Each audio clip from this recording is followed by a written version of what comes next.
अब करते हैं हम method of elimination to solve a plate B. ये फर्स्ट इक्वेशन है, ढंग वाले एग्जांपल से सिखा रहा हूं। और दूसरी इक्वेशन हम ले लेते हैं, दो इक्वेशंस। सबसे पहला काम, अगर हमें इनको एक्स और वाई के लिए सॉल्व करना है तो सबसे पहले ये इक्वेशंस स्टैंडर्ड फॉर्म में अरेंज्ड होनी चाहिए। स्टैंडर्ड फॉर्म मींस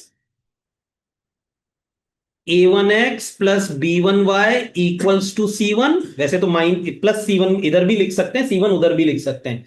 एलिमिनेशन के लिए इसको स्टैंडर्ड फॉर्म बोला जाता है a2x plus b2y is equals to c2।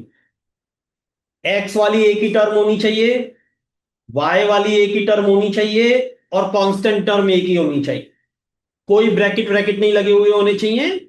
लग रहे हैं तो अल्फाबेटिकली ऑर्डर में लग रहे हैं तो एक अलग बात है कि y का कोफिशिएंट a+3 है, तो एक अलग बात। नंबर नंबर दो अलग अलग टर्म नहीं बन सकती, -2y प्लस 3y, ये दो अलग नहीं रह सकती। ये सॉल्व होकर y वाली टर्म एक ही बनेगी। ठीक। तो पहला काम होता है गिवन इक्वेशंस को तमीज की स्टैंडर्ड फॉर्म में अरेंज करना। क्या ये ऑलरेडी है? नहीं है। ये ब्रैकेट लग रहा है जिसमें 2 मल्टीप्लाई हो रहा है। कांस्टेंट टर्म दो देखो, दो बार आ रही है, ये आ रही है, ये आ रही। एक्स वाली टर्म दो बार आ रही है, एक ही आ रही है, एक ही आ रही। सबको सॉल्व कर करा के सिंप्लीफाई करके पहले स्टैंडर्ड फॉर्म में लेके आना है। 3x - 2y - 3 5x - 7। First equation copy की, -2 करेंगे मल्टीप्लाई भाई। ब्रैकेट ओपनिंग सबसे पहली स्टेप होती है। 3x - 2y + 6 is equal to 5x - 7। किसी को दिक्कत? मैथ्स वालों को प्रॉब्लम होती है कि पहली टर्म पॉजिटिव बननी चाहिए, और पहली टर्म हम एक्स की लिखते हैं। किधर शिफ्टिंग से एक्स की टर्म पॉजिटिव रहेगी? आरएचएस शिफ्टिंग में, है ना। तो ये सब एलएचएस उठाकर कहां ले जा रहा हूं मैं? आरएचएस में लेके जा रहा हूं। तो एलएचएस में क्या बच जाएगा? 0। और ये सारी तीनों टर्म्स उधर चली गई। उधर पहले से कौन सी थी? 5x - 7। और ये तीनों उधर गई तो -3x + 2y - 6। किसी को दिक्कत? पक्का? और अब एक और प्रॉब्लम है। एक प्रॉब्लम तो ये थी कि पहली टर्म एक्स वाली पॉजिटिव दिखनी चाहिए, और दूसरी टर्म, दूसरी प्रॉब्लम सब एलएचएस में दिखने चाहिए। तो अब फ्लिप कर दूंगा इक्वेशन को। x is equal to y है तो y is equal to x होता है। This is called flipping. तो अब मैं आरएचएस को एलएचएस में लिखूंगा बिना साइन चेंज किए हुए। This is called flipping. पलट दी मैंने इक्वेशन। डन है बात? सॉल्व करो। 5x - 3x 2x, y वाली एक ही टर्म है, प्लस का 2y, और ये दोनों -13, -13 उधर ले जाऊं, उधर ले जाऊंगा तो +13 हो जाएंगे। नंबर मेरे को इधर चाहिए ना, अलग तरफ चाहिए। तो ये दोनों इधर -13 है, और उधर ले गया तो +13। ये मेरी इक्वेशन 1 आई स्टैंडर्ड फॉर्म में। किसी को दिक्कत? पक्का? दूसरी भी बदलेंगे इसी तरीके से। And 4x - y is equal to -2 3 - 2y। 4x - y equals to -6 + 4y।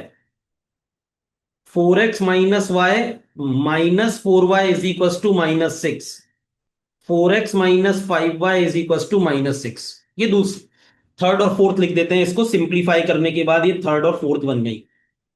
अब मेरा टारगेट है थर्ड और फोर्थ में से एलिमिनेशन लगाकर एक्स और वाई की वैल्यूज निकालना। एलिमिनेशन क्या कहता है? ध्यान से सुनना, एलिमिनेशन क्या कहता है। एक बार स्टॉप राइटिंग मेरी तरफ देख लो।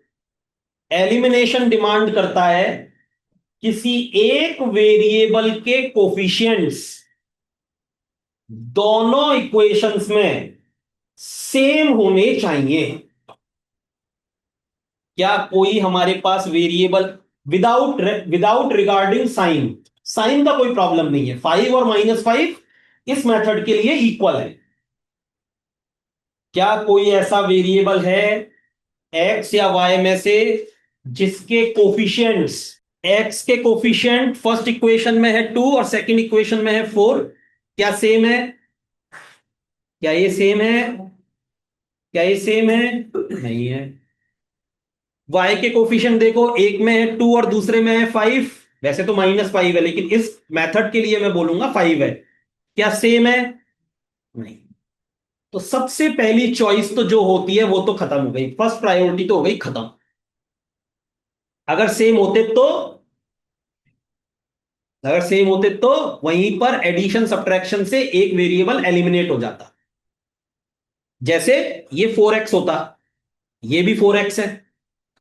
फर्स्ट इक्वेशन में से सेकंड इक्वेशन को जब मैं सब्ट्रैक्ट कर दूंगा, ये 4x और नीचे वाला -4x हो जाएगा सब्ट्रैक्शन में। दोनों को ऐड करने पर, मतलब सिंप्लीफाई करने पर, ये एलिमिनेट हो जाता। एक्स से एक्स, 4x से -4x कैंसिल आउट हो जाता, हो जाता। ये 4x होता और यहां पर -4x होता, तो क्या इफेक्ट होता? दोनों इक्वेशंस को ऐड करने पर 4x और -4x को जब मैं ऐड करूंगा तो फिर जीरो हो जाएंगे, दोनों एलिमिनेट हो जाएंगे। किसी एक वेरिएबल को हम क्या करने वाले हैं? एलिमिनेट करने वाले हैं। किसके थ्रू? By same coefficient, by same coefficient. अगर वो सेम कोफिशिएंट हमको पहले से ही बना के दे दे, नहीं दिया है तो सेकंड प्रायोरिटी पर जाएंगे।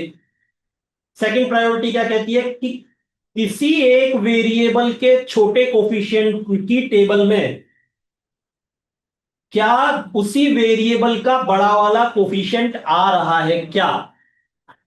किसकी टेबल में किसके कोफिशिएंट के बारे में बात करें हम? पहले वाई के बारे में बात करते हैं। वाई का छोटा कोफिशिएंट कौन सा है?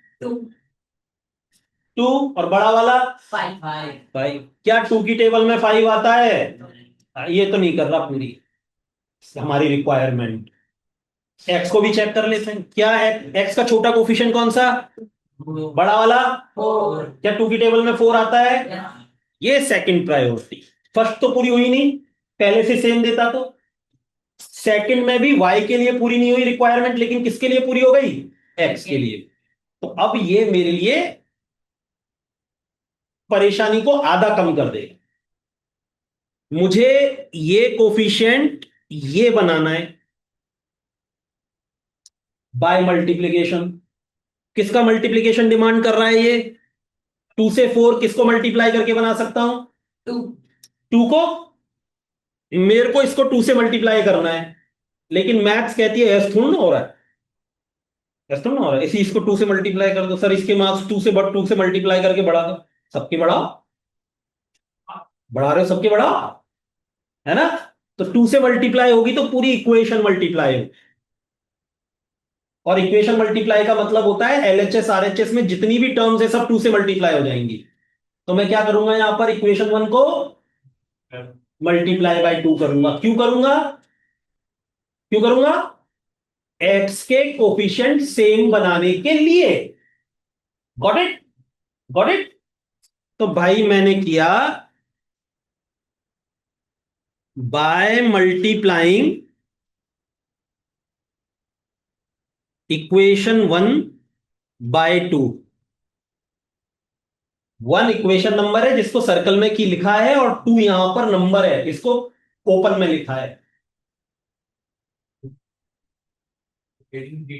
सॉरी, इक्वेशन 3 है ये, मैंने नंबर 3 कर दिया था इसका। फिर उसके बाद क्या करना पड़ेगा सोच के देखना, चलो दिमाग में करो। ये मैंने 4 बना भी दिया, ये भी 4 है, दोनों सेम साइन है। सेम साइन से रिजल्ट जीरो कैसे आता है? सब्ट्रैक्शन से। 2 और 2 में क्या ऑपरेशन लगाए कि जीरो आए? माइनस। और 2 और -2 में क्या ऑपरेशन लगाए कि जीरो आए? प्लस। 2 और -2 में क्या ऑपरेशन लगाए? प्लस। तो ये देखना है हमको कि यहां प्लस करना है दोनों इक्वेशन को या माइनस करना है। तो क्या करना है इस पर्टिकुलर सिचुएशन में, क्या करना है, माइनस करना है। y multiplying equation 3/2 and then subtracting from equation 4। दो काम कर रहे हैं, इक्वेशन 3 को 2 से मल्टीप्लाई कर रहे हैं और जो रिजल्ट आएगा उसको इक्वेशन 4 में से सब्ट्रैक्ट कर रहे हैं। जब सब्ट्रैक्शन ऑफ इक्वेशन होता है, किस में से कर रहे हैं वो ऊपर लिखा जाता है, किसको कर रहे हैं उसको नीचे लिखा जाता है। तो किस में से कर रहे हैं सब्ट्रैक्शन, इक्वेशन 4 में से कर रहे हैं सब्ट्रैक्शन। इक्वेशन 4 पहले ऊपर लिखेंगे हम, 4x minus 5y is equal to -6। इसमें से किसको सब्ट्रैक्ट कर रहे हैं, थर्ड इक्वेशन को, बट आफ्टर मल्टीप्लाइंग 2। तो थर्ड इक्वेशन को 2 से मल्टीप्लाई करो, कहां गई, ये रही। थर्ड इक्वेशन को 2 से मल्टीप्लाई करो, क्या बनी है, 4x plus 4y equals to 26। और क्या करने वाले हैं हम यहां पर, सब्ट्रैक्शन। क्या करने वाले हैं, सब्ट्रैक्शन। तो भाई करो सब्ट्रैक्शन। कैसे करते हैं, कॉलम मेथड से सब्ट्रैक्शन याद है, नीचे वाले का सबका साइन चेंज करते हैं, ये साइन चेंज, ये साइन चेंज, ये साइन चेंज।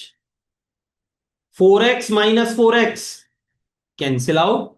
सारी मेहनत किसके लिए की है, इसी को कैंसिल आउट करने के लिए की है, एलिमिनेट करने के लिए। एलिमिनेट करना मतलब रास्ते में से हटा देना। और यहां क्या आया, -5y minus 4y, -5y minus 4y -9y। Done है, पक्का है।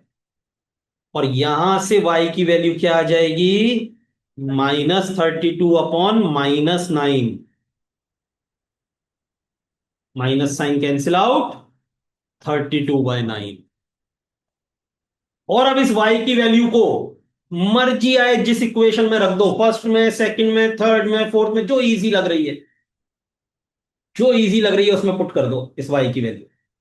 तो सब में एक जैसी ये गंदी गंदी सी वैल्यू है, पर ये थर्ड में तब भी कोफिशिएंट छोटे हैं। तो मैं क्या करूंगा, इस वैल्यू को कहां पुट कर देता हूं मैं, थर्ड में पुट कर देता हूं। इसको खुद को नाम क्या दे देता हूं, फोर्थ।